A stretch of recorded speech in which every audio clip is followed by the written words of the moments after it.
Good morning, YouTube. All right, I evacuated the Space Coast, Brevard County, yesterday evening because they thought the storm might start hitting last night, and it didn't hit. It slowed down. Storm, I think, currently is off the coast of Fort Lauderdale. So it's just starting to show some of the effects in this area in Brevard County, although probably not even yet, maybe later this afternoon. But I'm not even feeling any of it because I'm actually in Orlando and slept out here last night with no incident. It was actually pretty nice. Well, some weirdness because maybe I'll let you guys know where I ended up hiding out, where I ended up stealth camping to avoid the storm. I know somebody suggested Cracker Barrel, but I didn't want to go looking for a Cracker Barrel in Orlando. Just wanted to get the van in deep enough that if the storm hit last night, like they had predicted it was supposed to, that I wouldn't be sitting through potentially 60, 70 mile per hour gusts of wind trying to blow the van over. Although it looks like I might have to go tonight and try to go through that. Although they're saying the storm has weakened, so it's just a tropical storm right now, and it looks like it most likely not going to make landfall right into Florida. So we're going to feel the outer arms, as it moves up the coast towards North Carolina. So prayers for those people in Georgia, North Carolina, up north. It looks like the storm's heading your way. But this is a normal track for most storms, that occur in Florida. They usually come right along the coast and then head up north. But I just wanted to tell you what I'm waking up to. It is 88 degrees. 88 degrees right now. I do have all three fans running. It's not too bad. I might even show you where I am and maybe give you guys a quick tour. But this is my view out the back. Maybe I won't show you because it could be an important spot. But because I didn't get hassled. And it's in Orlando. In Orlando, although it is actually a dangerous spot, maybe I will tell you where I am. I'm actually at UCF, or near UCF, University of Central Florida. And the reason I picked this spot was UCF is my alma mater. I had attended UCF, and I thought, well, you know what? I'm going to be here for at least a couple hours. I'm not just going to drive here, turn around, and go back. I think when I wake up, I might do a little driving tour with you guys and show off UCF. So I decided to camp out at UCF. And not actually on the campus, because they do have campus police. But actually, University of Central Florida is no longer a tiny little college like it was when I was here. Was that more than 20 years ago? University of Central Florida is now huge. It's like a city. It has its own police department and also the new housing. They pretty much have changed the whole area. So maybe we'll go for a little drive through UCF just to see the differences from when I was here more than 20 years ago. So, but I'm actually camped out in the ghettos. I don't know if you guys know what the ghettos are, but the ghettos are where the college kids, the not so rich ones, live.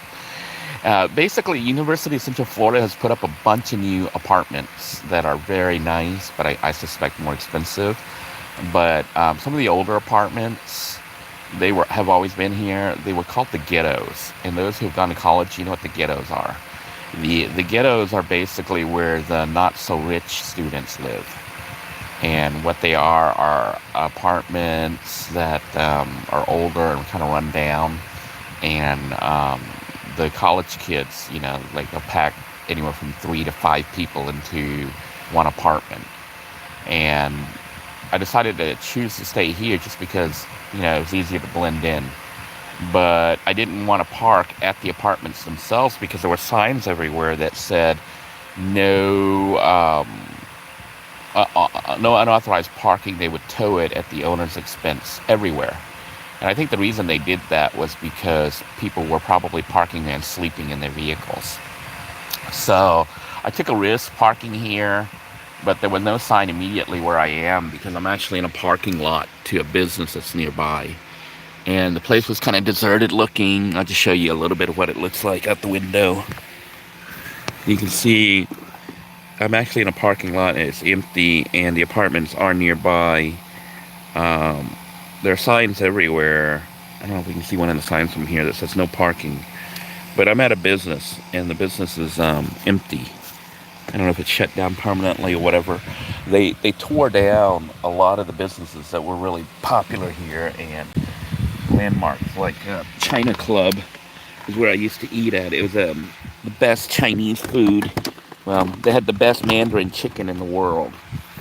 And, sadly, that's a story in itself. Anyone who went to UCF, when I did, know the restaurant called China Club. It was a little dive Chinese restaurant right across the street from UCF.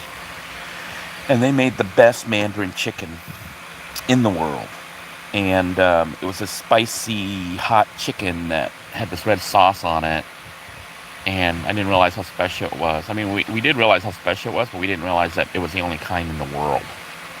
And I used to drive, like even after I graduated from UCF and moved from this area to Melbourne, to Brevard County, I would drive my family an hour and a half to 2 hours back up to Orlando to go to the China Club restaurant and pick up that Mandarin chicken to eat. Well, I even had a friend, one of my junior programmers who was, working for me. We drove up here just to get the Chinese, Mandarin chicken at that restaurant. And then one time we came up and we found out the owner, the guy, the cook, the chef, had died. He had a brain tumor and died. And with it went that recipe. Ryan Gums was one of my programmers. We were going to go talk to him about trying to get the recipe off him and then go into partnership and bottle that recipe for the Mandarin chicken sauce. It was the best thing in the world. I don't even know what he put in it. It had drugs in it or something. But you would eat it, and then you would get, really sleepy. Yeah. You would eat this. It's like hot wings, but it's like, it's coated. It's like you have fried chicken that you coat with. You would save the sauce and actually cook up chicken at home or whatever, or in your dorm, and then put the sauce on it, and it tasted just as good. So I have to try to reproduce that sauce. I don't know how he did it, but I think I know how to start. I might start with sweet and sour sauce, but it had kind of a hot, spicy, and bitter taste, and it was so good. But anyhow, he died, and with it, the restaurant kind of folded. And then they had a pub there. That's when I found out. I went there. It was some kind of Irish pub. But now when you go there, I'm going to show you what's actually there. The whole area has changed. So if you want to see where I camped out, I'll go ahead and reveal this location because I most likely won't ever be here again. But I decided, it would be a good spot because I was going to go for a little ride through UCF this morning, and just wanted to show you how I stealth camp in a new city. And in this case, I did pick kind of a bad spot because the ghetto area is kind of a high crime area. And you might be like, what do you mean? It turns out in most cities and stuff, college kids where they live have high crime. Okay, and it's not the college kids.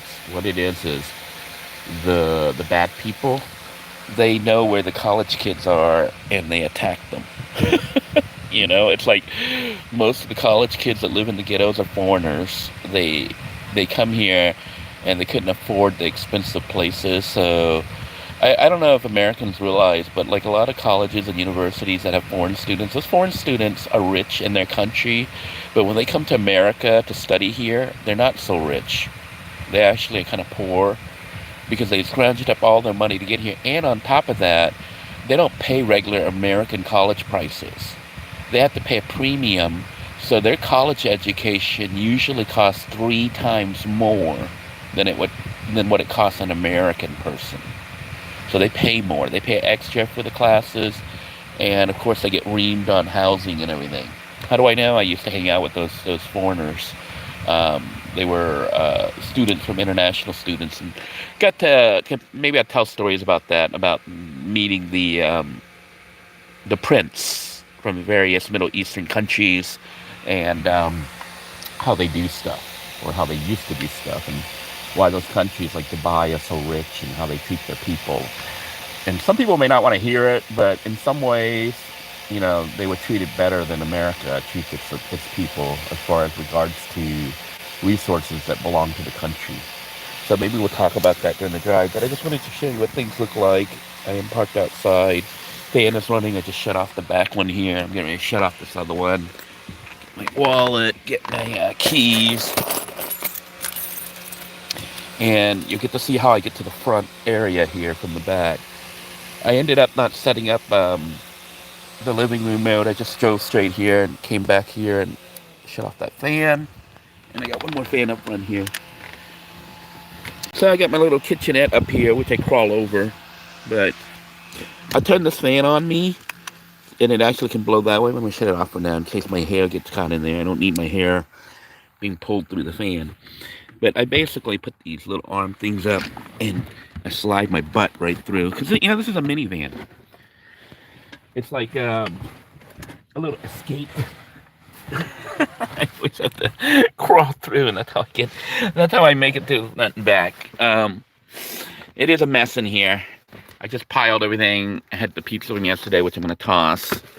Had some peppers. So we're going to cook some in case I decided to cook. Some of you are like, did you bring any food? I brought mostly, this is what I brought for like emergency food. A couple noodles, Doritos, some canned foods, some rice and some water to cook rice up, an extra rice cooker, and of course my rice cooker. So I may end up making my own food today to save some money, but this is what it looks like right here.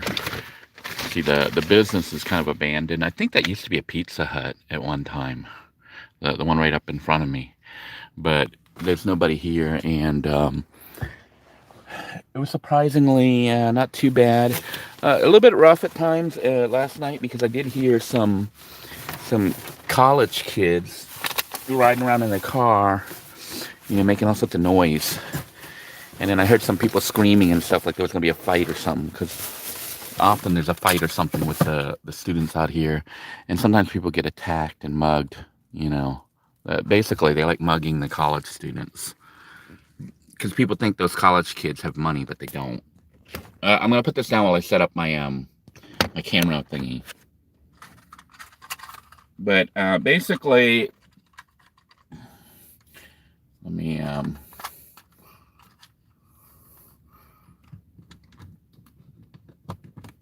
All right, we got the camera mount up. This is the little mount I was putting up here. So you guys get to go for a ride with me through UCF.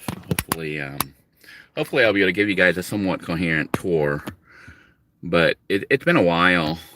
Hey, Alice, 1954 Shadow, RV Weekends. Good to see you guys on here, Potato Gaming. So, so Potato Gaming says he left Orlando in 05. He knows lots of places I could park, especially around Sanford, Allamont, Castleberry. I know those areas because, that's where the malls and stuff were, but I don't really know where to park, because when I was living here at UCF, I actually lived on and off campus. But it might be a fun ride for you, because you might recognize some of this and see the changes that have occurred to this area in the school, especially if you went to school here. The storm itself isn't going to hit this the coast where I am till tonight. So it slowed down, which means I didn't even have to come here last night. But, hindsight is everything. But you play it safe. And sadly, I'm going to have to go into the storm to sleep tonight. But the storm is supposedly weakened a bit, although they were saying it still is going to be strong enough to blow down mobile homes, which means my RV might still be screwed. But I have to work, so I'm now being forced to go back to sleep through the storm tonight, and it's supposed to go off the coast of this area at about 1 a.m., which is tomorrow morning, and then I got to go to work. So we'll see what happens. But like I said, I don't really regret doing the evacuation, because you're talking your life, the RV any mobile homes and things like that can be replaced, especially if you have insurance. It can be replaced, but your life is not good. Alice says 65 miles on, not a big deal. Yeah, not a big deal unless your RV, blows apart. Especially the RV you've been fixing up, trying to turn it into a tiny house so you can live in it. All right, so we're gonna start the car up. I hope the AC doesn't bother you too much with that wind noise. I'm gonna try to turn it down a little bit, the front AC, so that it's not so loud, so you can hopefully hear me. And I am gonna go ahead and charge up the battery, even though it could charge up with the sun today. But you can see that the sky is a little bit on the cloudy side. The storm is off the coast of Florida. It's just not affecting Orlando. Orlando's pretty much normal.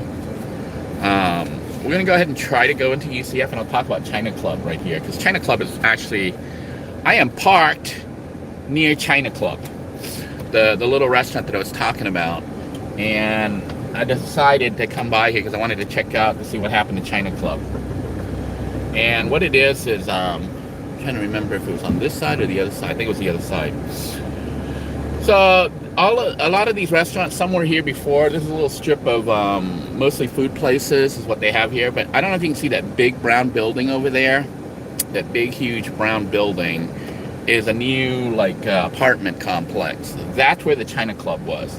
There was a China Club restaurant, several other little restaurants, and a McDonald's. I don't even know if the McDonald's is still there. So they built up all these huge, huge apartments. So here are a lot of businesses. Probably could have parked around here. Cops didn't really patrol as far as I know, or if they did, they just ignored me. But we're going to try to get into UCF. This road is called University Boulevard, and it's like a semi-loop that runs between UCF and I think a road called 430, I don't know if it's 434 or 436. But we're going to attempt to go into UCF campus right here, not park or anything, but just do a drive-through. And I can talk a little bit about UCF. UCF is obviously the University of Central Florida. And this little road here is called Alafaya Trail, and it runs from Highway 50 up to, I think, Sanford, and goes on further out. I don't think I've ever followed Alafaya all the way out. I'm going to try to clean my lens here. All right, we're going to try to go into UCF campus here. They've changed the roads quite a bit, and it's totally different. But coming in right now, it still looks the same. Straight ahead should be the College of Education. That's where I was, my main school. I was actually a dual major. I was College of Education as well as Computer Sciences. This building is new. The parking. So I think they did put this parking garage. I think they put it up. Okay, the building on the right, I think is the main building. I'm so confused. It's been 20 plus years. This is I think a parking garage they put up while I was still here. And the College of Education is, I think, right around here. On the left, I know you guys don't see it. I can't really tilt the camera. It looks like a whole nother camp. Could be dormitory or something.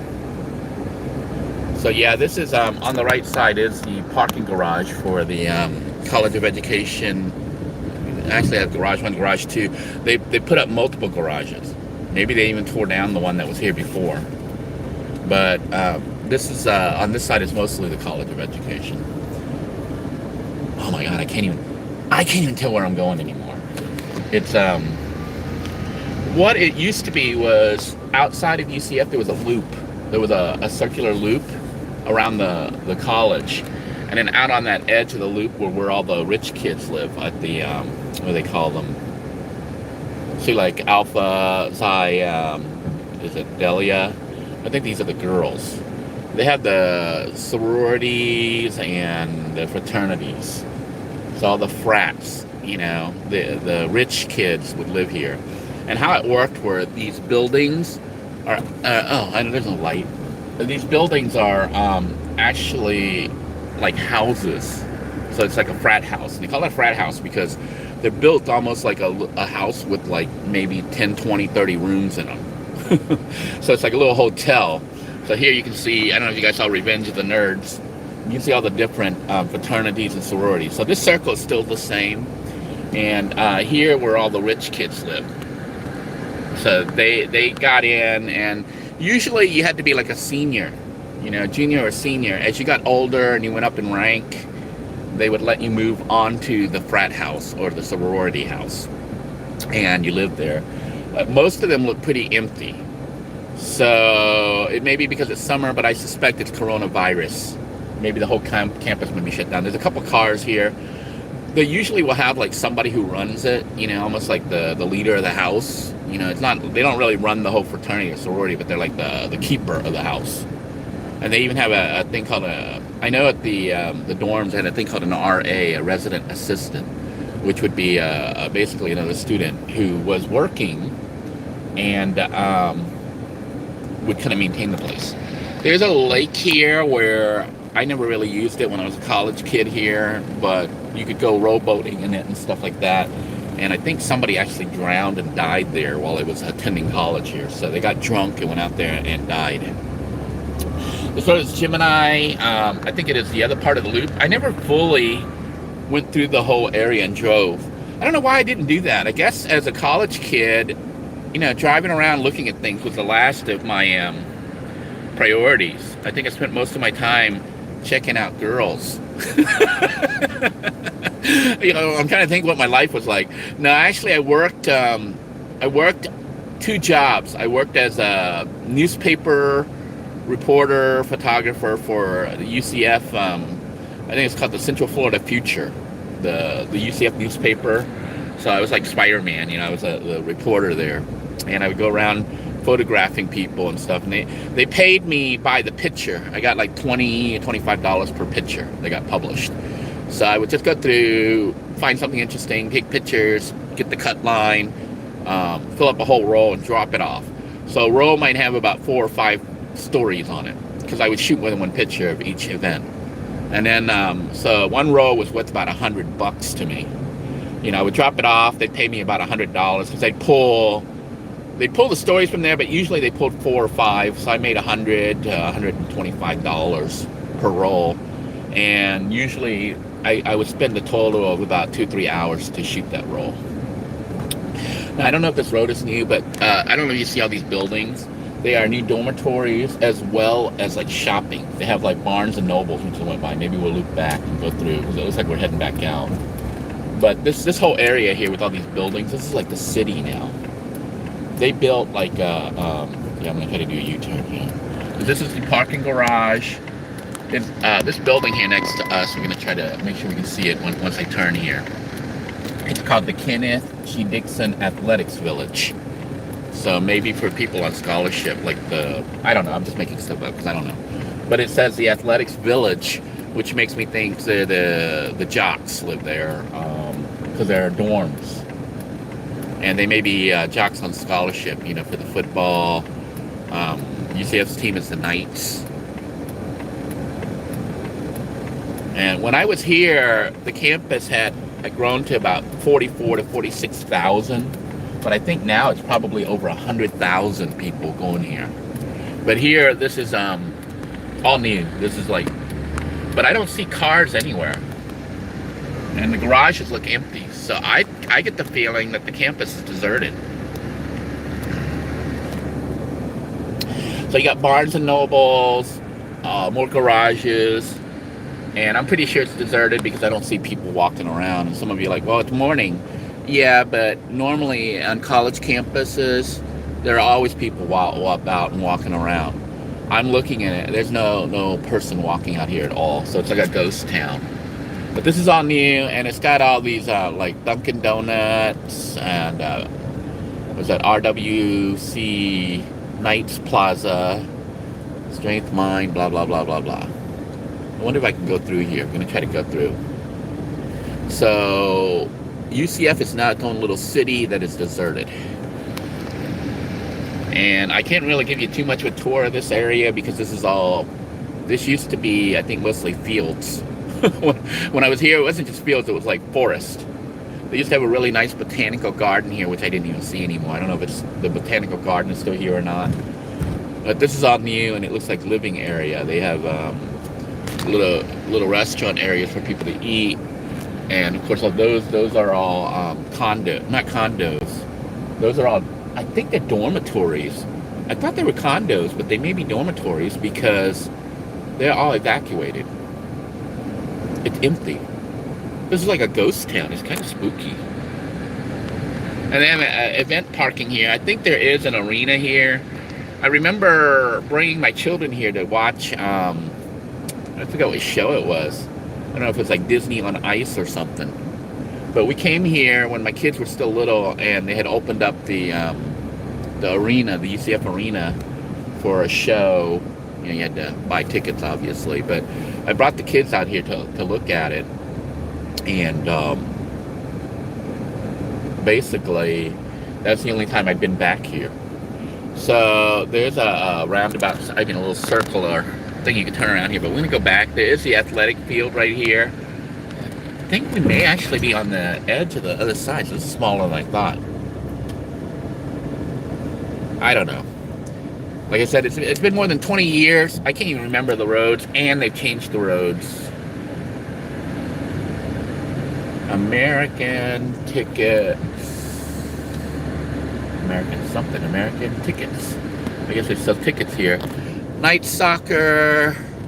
So this is where all the baseball, football, and all the other athletic fields are. There used to be a gym here with a swimming pool. You know, I was gonna say, like, if you were a college kid, you could live in a van and save a lot of money. But a lot of college campuses, like UCF, they actually have police. And if you have a parking, you gotta have a parking pass. Maybe they'll leave you alone if you have the parking pass on the back bumper of your vehicle. But you could potentially hide out, you know. If not on campus, you could probably live nearby campus. But the problem that you run into around college towns is crime. The bad people, they see, you know, the kids, the college students, as like prime target. Because most of them are naive. Most of the college kids are like 19, 20 years old. They've never been out of their house before, you know, on their own.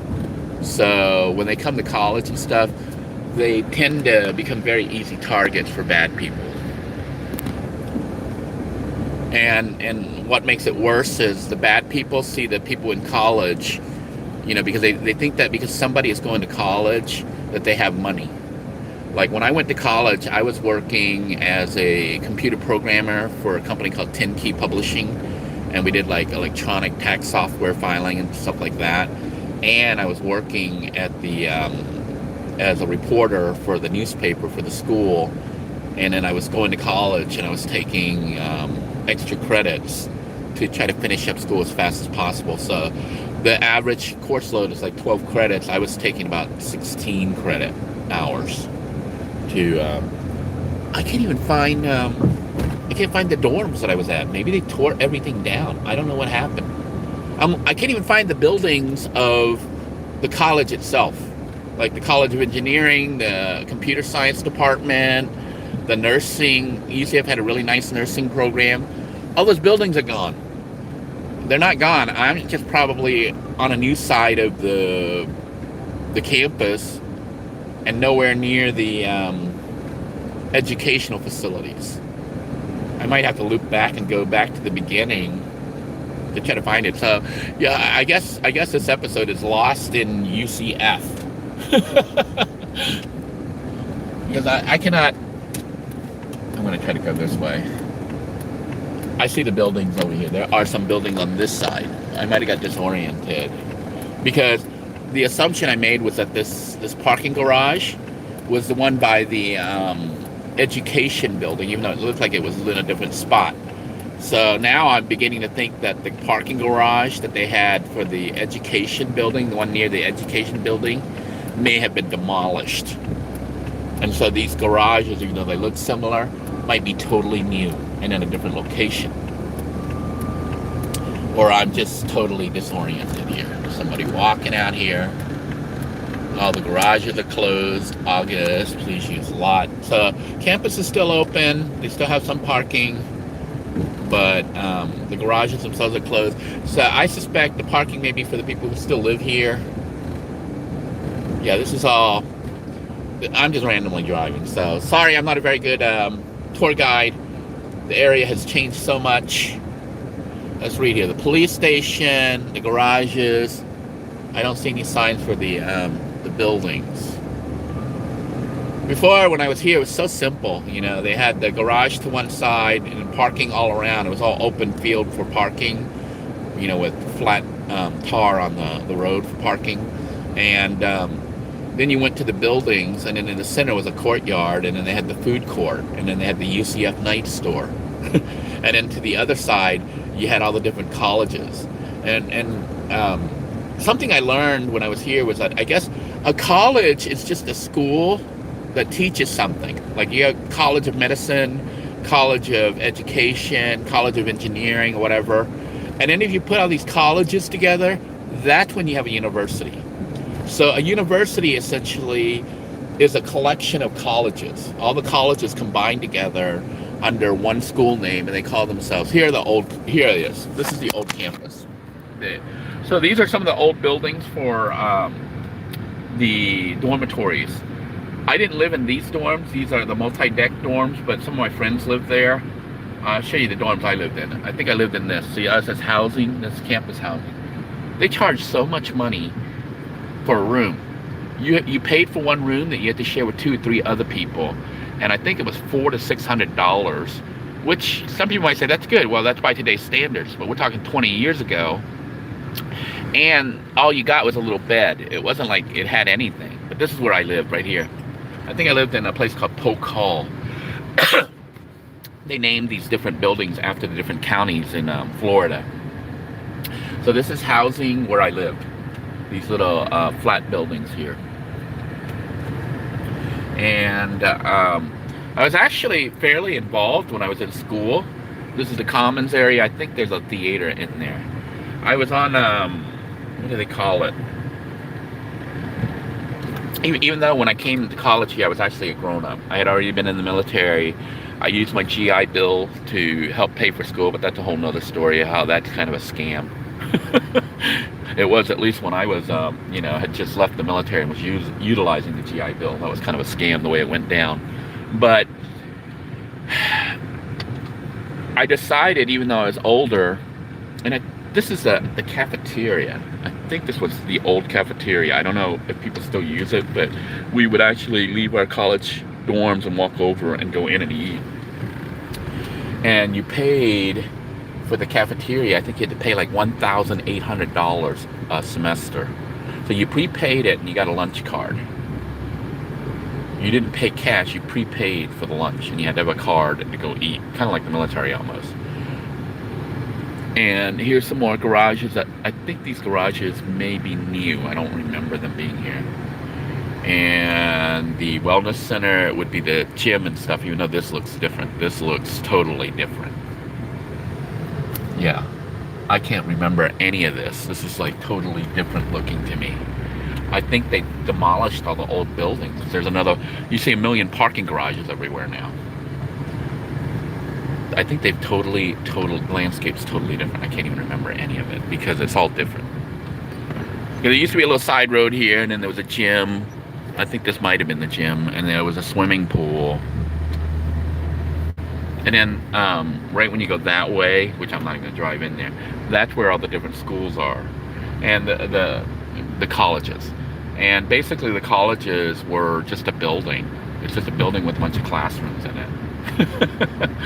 And you know, I would basically just go to school, go to work, go to school, after school. I'm trying to remember. I tried to work my schedule out so that I would go to school and go to work. I would work, I think, right after school. I tried to finish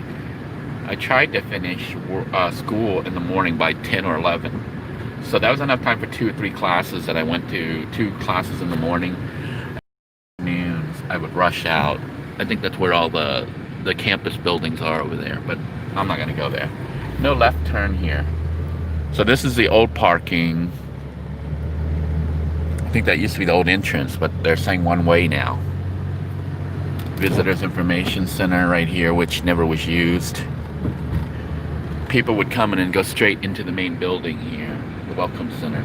I think that was the main front building. And they had a thing called the reflecting pond, which they put in some kind of blue dye for the water to make it look blue. I remember going there. I would hang out there. You know, the college kids would sit there and we would read books and stuff like that. And I remember seeing little tadpoles in there and thinking I was going to write a book, which I never wrote, about the tadpole life. You know, how it was to be a tadpole and live in the reflecting pond of UCF. All right, we'll put this on here and then just ride out through Orlando. If we go up back out to Say and go up north, there was a, you know, I did live in some apartments down there, but I don't feel like going up there towards Sanford. But we're gonna head back out. I know it wasn't much of a tour.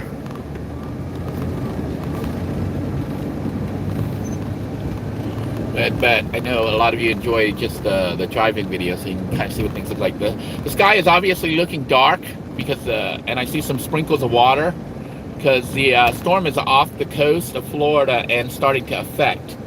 And we're all the way out in Orlando, which is about 70 to 100 miles away from the coast. So I came here to avoid the storm, which it's avoiding right now, which is getting a little bit of sprinkles of rain. But it's Sunday, and I'm actually going to be heading back into the storm, which is not what I wanted to do. I could stay in Orlando and avoid the storm completely. But the problem is the brunt of the storm is not going to arrive till tonight. And probably like around midnight or later is when it's going to get really bad. And, you know, in an ideal situation, I would stay out of the storm and just stay here in Orlando, or maybe even take the trip further and go out to Tampa.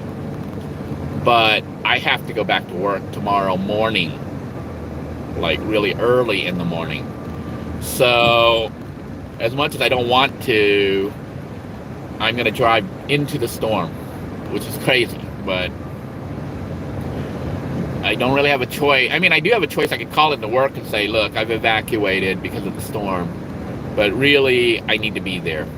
You know, the mission continues. So unless there was a mandatory evacuation, I don't want to just not show up and then, you know, possibly lose my job.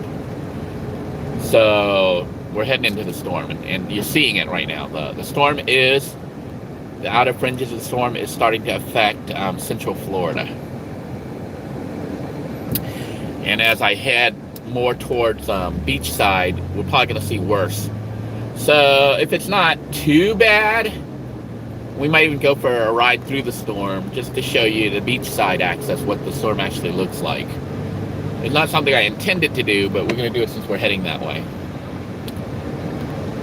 So on the right here are all these new buildings. These are all new apartments.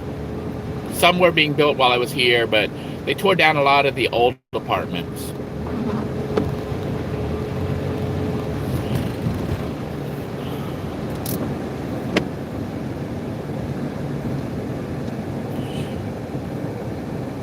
The road we are on is Alafaya. We are at the edge, or we were at the edge of Orlando. What happened was UCF was put up on the outer side of Orlando, on the east side, you know, middle eastern side of Orlando. And it was outside of Orlando, actually, because once you go through past UCF, that's when you start entering Orlando. Well, this area has expanded so much that now when we turn left, heading towards the east coast, towards the beach, it's not empty anymore. Used to be nothing out there. Used to be fields, you know, woods and stuff like that. Now, I think there's cities out there. So UCF is no longer... Orlando's kind of an interesting city because unlike most cities that go up, you know, they have limited space and they build skyscrapers, Orlando doesn't develop that way, or didn't develop that way. Orlando has very few skyscrapers. Matter of fact, or in downtown Orlando. But really, it's not any, like when you look at Orlando and Miami, you can see the skyline is full of city buildings, tall, giant skyscrapers. And even all the cities outside of Miami are skyscrapers. But in Orlando, this is what the city looks like. It's flat. This is what the buildings look like. They're about 3 or 4 stories, and they're usually hotel rooms. This one is, I think, hotel, the Holiday Inn. All the college kids used to rent that for the weekend, to go party. So this is East Colonial. East Colonial is also known as Highway 50. It is a major road that connects Orlando to Titusville. So I used to take this road all the time to head back home to visit my parents in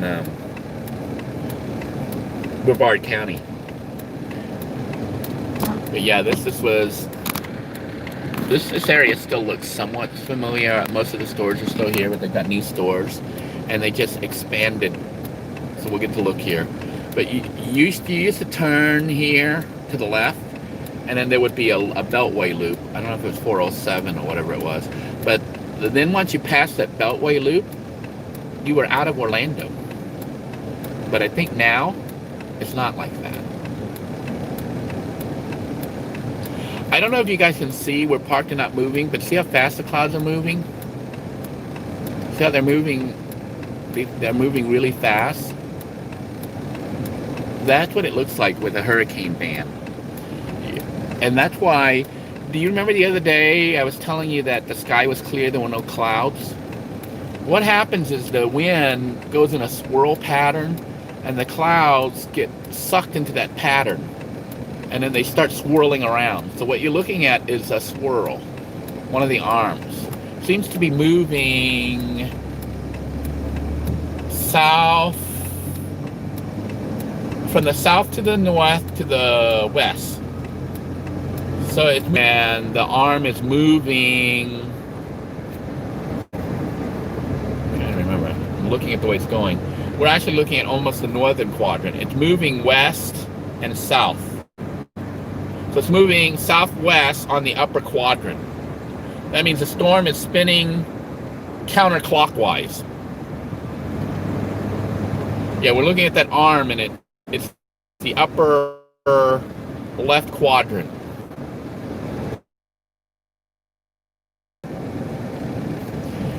And what's interesting about hurricanes, the way the winds and the storm occur, you'll get the rain will come, and it might last 15 to 30 minutes. Then it gets dry, and sometimes it even gets sunny. You can see the arm. I don't know if you ever look at a hurricane from a satellite image. It's generally not a massive chunk. It'll have the, on the outer edges. It'll have the arm, so you got this big band of clouds. Then you got this big band of no clouds. And the big band of clouds is full of moisture, full of rain. So the rain will hit and rain really hard, and you get really strong winds for, 15 to 30 minutes, sometimes an hour. And then it stops completely, generally. And it's like bright and sunny and looks nice. And then it comes again. So it's like a cycle. And if you've never been in the eye of a hurricane, a lot of people, the strongest winds are in the towards the center, not in the center. Believe it or not, in the eye of the storm, it's absolutely beautiful and quiet and sunny usually. We had the eye of the storm pass over my house when I lived in Palm Bay. I think it was Floyd. They had like Floyd, Katrina, and a whole bunch of other hurricanes. That year, Florida got 5 hurricanes come through, and 3 were direct hits. So one of the times, the eye of the storm flew over my house. So my house was in the eye. The house I used to live in. And it was weird because it was crazy. The wind, because you as the storm is coming through, the eye it was the worst spot. The worst winds. So your house feels it, and you feel like the roof's gonna pull off your house. You literally feel like your house is puffing up and the roof's gonna blow away. And then suddenly it gets quiet and it's sunny. You're like, what the heck? You're actually in the eye of the storm at that point. And it looks sunny. It's like calm. There's not like crazy winds or anything.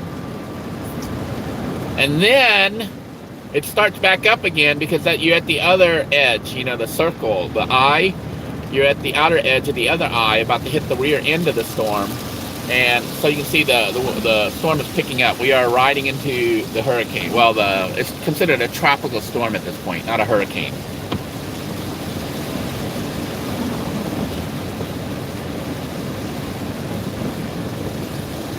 I had expected, per their prediction yesterday, that the storm would be passing through this area by this evening. So I was going to stay in Orlando till the evening and then head back. When the majority of the storm had passed, I would head back towards town and try to sleep closer to the town so I can get into work in the morning. But because the storm slowed down, and that's the thing about these storms, it could slow down and actually stop and stay in place and just rotate and not move. So it kind of slowed down, and that means the storm is still not even here yet. It's still in Fort Lauderdale. So my evacuation plans have been changed. You can see there's still gas stations and shopping centers. This all used to be nothing out here but fields. So we left Orlando, and yet we're still kind of seeing buildings. And now I think we might have left Orlando. Looks like a closed down gas station. It used to be the last gas station, but they removed all the pumps. So I think that gas station went out of business. That was the last gas station before you hit nothing. And they closed it down probably because of all the competition. I don't know if you guys saw how many other gas stations there were there, because there were shopping plazas and gas stations in front of them. So we kind of left Orlando now, but there are some new buildings that have popped up. So instead of being just nothing out here, it's an empty road, Highway 50, there are buildings. This is that road I never pronounced correctly. Not road, river. Econ Lachawacha Wachakachi. It's one of the few remnants that we have left of the Indians who used to live here. The river is called like Econ Lachahachawachakachi or something like that. I always mispronounce it. I know I don't pronounce it correctly. So my apologies to those of you who are Indian and actually know the correct pronunciation. But every time I say it, I always say Econ Lachahachawachakachi.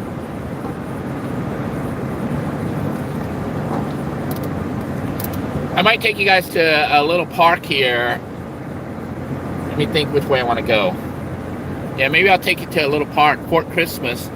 For those of you who have gone on a road trip, like Timothy, if you decide to come down to Florida to visit and go through Orlando, and you find yourself on Highway 50, this road goes through a city called Christmas. And Christmas is actually a town, and they even have a post office. So you could get postcards, Christmas postcards, and bring them with you and mail them out at Fort Christmas. Not Fort Christmas, but at Christmas, the town. And the card will have a postmark that says Christmas on it. It's from Christmas.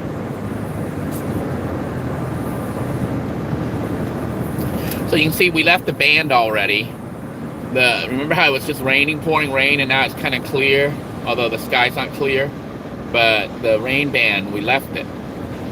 But in a minute, we're going to hit another band. So we're hitting all the outer bands. I am starting to feel some wind. I don't know if you can see the van. You probably can't see it, but the van's starting to crap. I'm going to try to run it. All right, we made it right as it was turning red. I am starting to feel some wind. It's not like super strong. The trees aren't all bending and everything like that. Like you always see them show on the Weather Channel. But you'll feel the wind hit, and then it'll stop. And then it'll hit, and then it'll stop. And that's what makes it dangerous. It can start your vehicle rocking.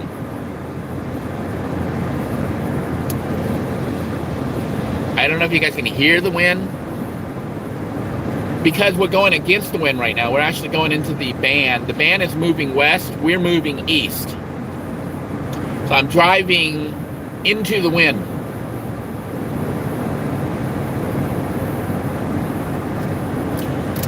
little bit of sprinkles. We're possibly getting ready to hit another band. Look at somebody's out there walking across the street, the highway. Out in a hurricane, or out in a tropical storm.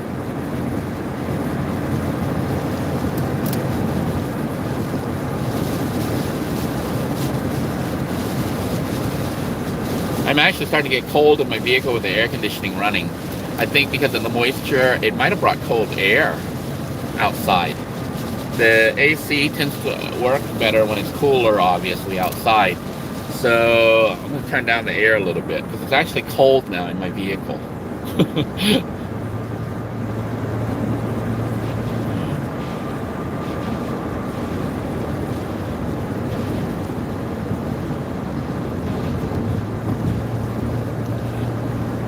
I'm actually doing about 50 miles an hour. I think speed limit here is about 45, 50.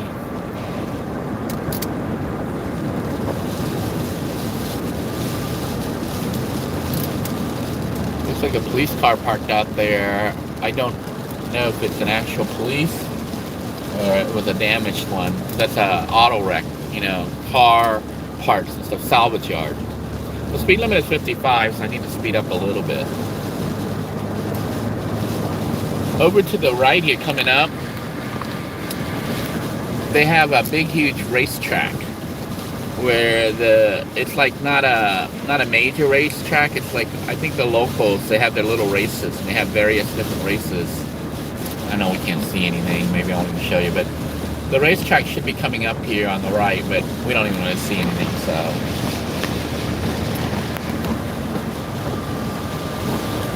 You can see we are heading into another band. So we get these rain, no rain, rain, no rain, winds, no winds. And it's not too powerful right now because the storm, like I said, the actual eye of the storm right now, I think it's still around Fort Lauderdale, which is about 300 miles away. Just to give you an indication of how big storms like this are. Fort Lauderdale is approximately 300 miles away, 250 to 300 miles away south of where we are. So the storm is out in the ocean, not even on Fort Lauderdale. Out in the ocean, I think about, I don't know if it's 50 to 100 miles away from Fort Lauderdale. I'd have to follow it. Okay, the road split here, and going to the right is Highway 520. 520 connects directly with Cocoa Beach. You've heard me reference that road and that bridge, 520. We're staying on US 50, and when we go under this bridge shortly, we're going to see the city of Christmas. And I'm going to take you to Fort Christmas. And the reason just for showing this is for somebody like Timothy or anybody who's traveling, planning on coming to Florida and wants to do something free and fun, it's worth a stop. So we've gone directly underneath the bridge for 520. We're still on Highway 50. And coming up right here shortly to our left is going to be Fort Christmas. To the right will be the post office. So if you want to get stuff mailed out with Christmas on it, you can do that by dropping the mail off at that post office. So you can see the direction I'm heading. Oops. Sorry about that.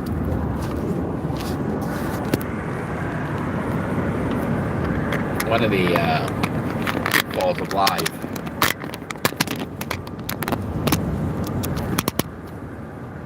All right. There's very few cars heading east right now. Well, there's very few cars heading west. Some cars heading west, leaving a storm.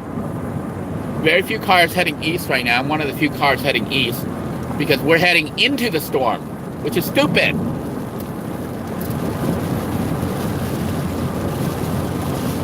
Did I pass Christmas already? I could have sworn Christmas was closer, but maybe further out. I don't know. I'm like, did I pass Fort Christmas already? When I dropped the phone? Christmas is a tiny little town. It's like a couple blocks. So, and we're in the middle of a big band of rain. So it's kind of, visibility's kind of bad.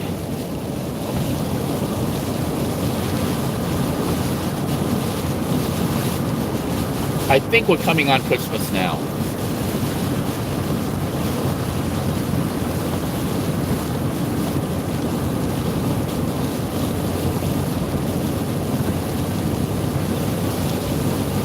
Yeah, hardly any cars. There's a truck going by me here, speeding. But very few people were foolish enough to drive into the storm.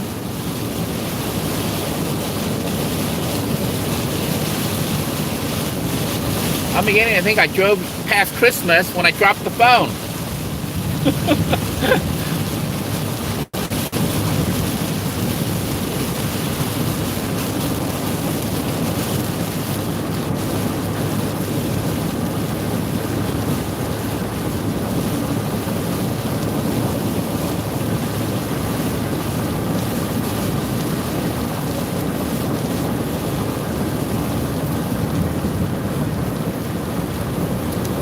This particular band, you can see the sky is white.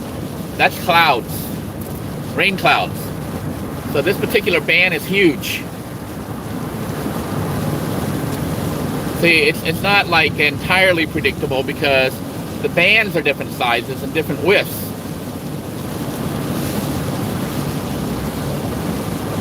And the wind can blow one way and then blow another way.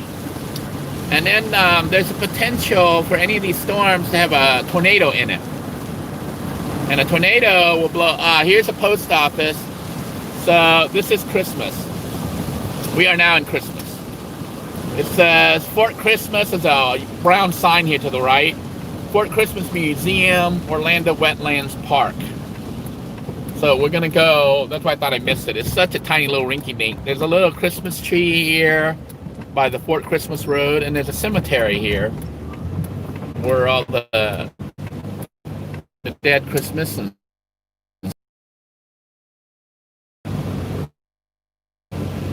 so we're going on this little side road that goes out to Fort Christmas. This is here. If I'm not mistaken, Fort Christmas itself was actually not located here. It was located near here, and they moved it here to set it up as a display, a museum over here. And the houses that are here were not here either. They were moved from different parts of this area because they're historical. They're called cracker houses, pioneer houses, and stuff like that. And they literally lifted those houses up on trailers and brought them here and placed them down to make this historical fake town of Fort Christmas. But the fort was real, although most of the fort has been reproduction here. And the buildings are real. I think I did a tour on there before where I was talking about hand phones and stuff and how ancient it was. There is a cemetery here, the Christmas cemetery, which I haven't gone to. May go there one day, but you know, I'm not one of those people who like going to look at dead people.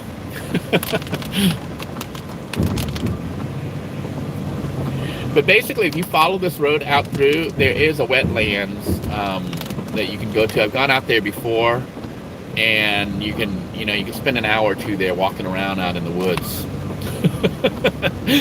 But I don't go there too often. I went out there with my wife to go hiking, and it was kind of interesting. But we decided we didn't even want to go hiking in the woods because it was like you walk along this lake and it's just mosquitoes and all sorts of bad stuff. There's a Christmas cemetery right here. All right. And no, we're not going to the cemetery. They do have the gate is shut. That is a real cemetery, by the way, not a tourist spot. You know, Savannah Cemetery, the one in the center of Savannah, in downtown Savannah, Georgia, they kind of opened it up as a tourist spot. So you can walk around and over dead people. Go look at all those tombs and tombstones and stuff. But Christmas isn't like that. It's a real cemetery. So to our left here, coming up here, is Fort Christmas, and it is free. And I like pointing out free things. But this is Fort Christmas coming up here. I don't know if it's going to be closed. I doubt anyone's going to be here in a hurricane. And there's a sign straight ahead for the Orlando Wetlands Park, which we're not going to, because I don't want to ride out there. Because you get out there, it's just a road that goes out there, and then it stops in a dead end, and you park your car, and you can go to the pavilion, and then you can walk the wetlands. So Fort Christmas is apparently still open in the hurricane. Looks like they got a new building that just got here, and the roof is leaking, and they got it covered with tarps or something. I am the only one here. No, there's another car here. Unless that's the ranger, the park ranger. Vehicles parked after dark will be locked in and or towed at vehicle owner's expense. So if you come here and you leave your vehicle at night, they will lock it in. So don't be here at night unless you want to be locked in. But that's an idea. So maybe if you're wanting to stealth camp, you can stealth camp at Fort Christmas. So this is the parking. They have paved parking as well as dirt parking. We're not going to get out and walk around because I've already done tours of Christmas, but I just wanted to show how to get here.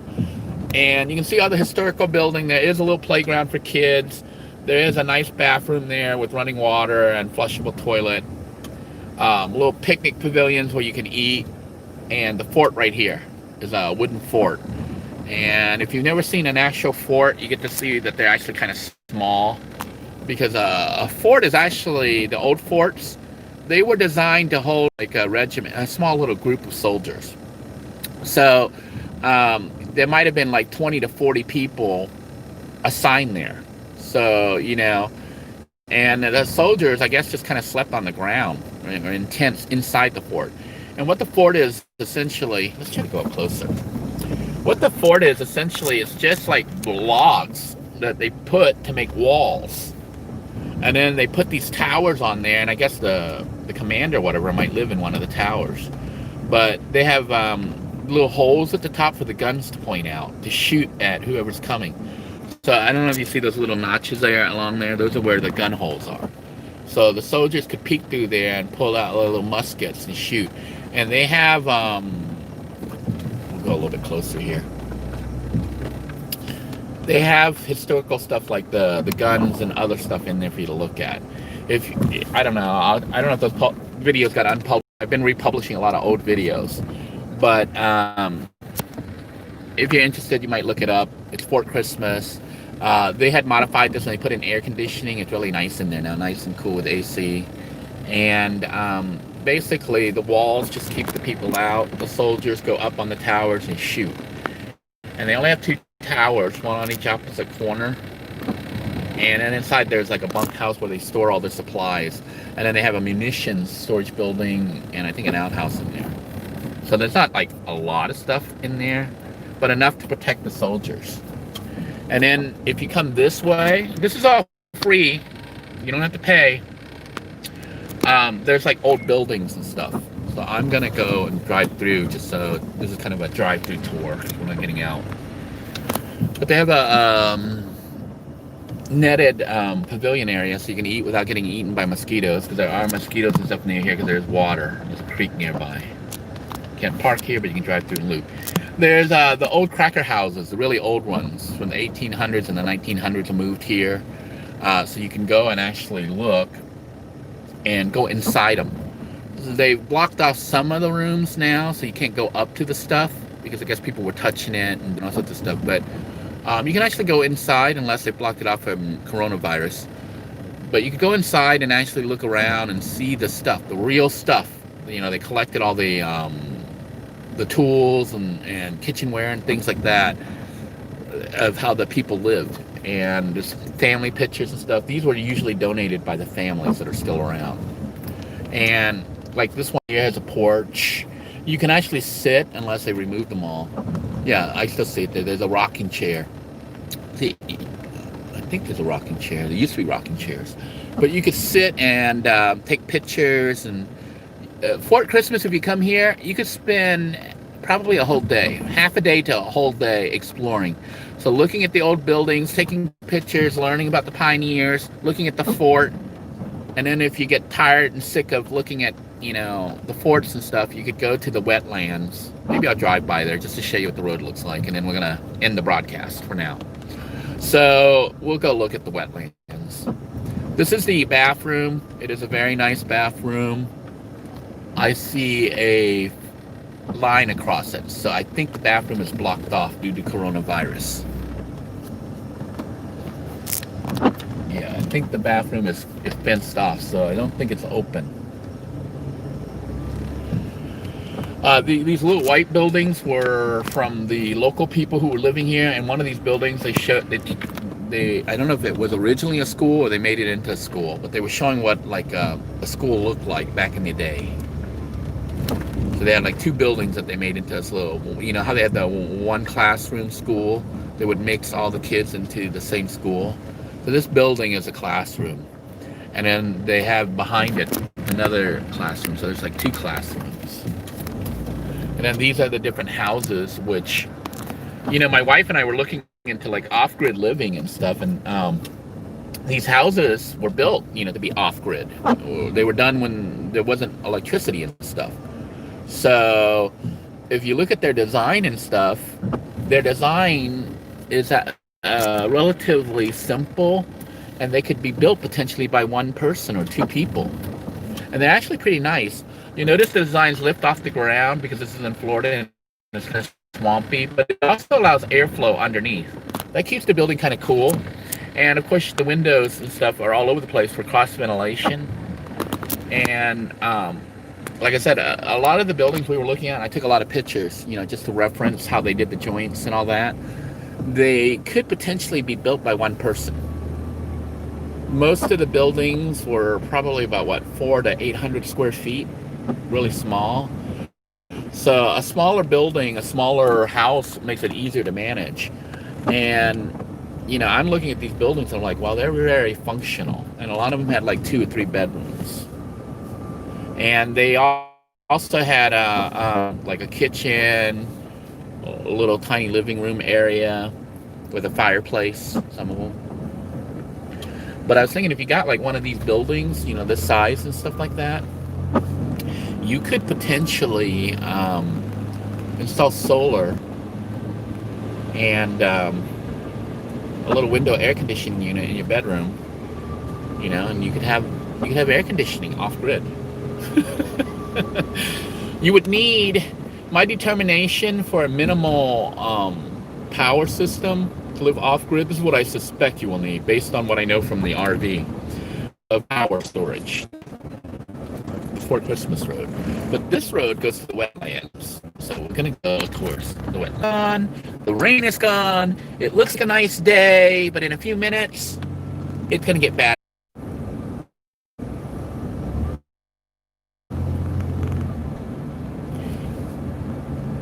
We're losing connection because we're out in the middle of nowhere. So this may cut out at any moment. I'm trying to keep the connection going, but this is a little road, and you basically, in case it cuts off and you don't get any more information, you just follow this road, and then to the left is going to be parking for the wetlands. I'm going slow here to try to keep the connection going because it conked out and it came back on. Rain is starting again, so maybe another band coming up, although I can see the sun almost to the left here. So we're getting a little bit of a clearing spot, but I suspect the rain's going to start up here in a minute. But basically, just wanted to show you how to get out here if you happen to be passing through and you're on Highway 50 heading from Orlando towards Titusville, towards the Space Coast, towards the beach, on the East Coast. It's worth the pull over to go to Fort Christmas, and then for those of you who like nature walks, you can come here to the wetlands. And it says Orlando Wetlands Park, Christmas, Florida. So it is kind of a long ride coming out here, but not like super long. Super long is and scary. When I had my family and we were heading out to the Grand Canyon. The Grand Canyon has a bunch of different access points. And I decided to go on this one access. And I kid you not, I think I took a wrong turn. It was on some kind of secret government facility or something. That was a story and a half. But basically, I took a wrong. It's easy in the desert to take a wrong turn because the roads are kind of not marked so well, and then you get a little dirt road, and sometimes the sign gets knocked down. But I took this one turn off the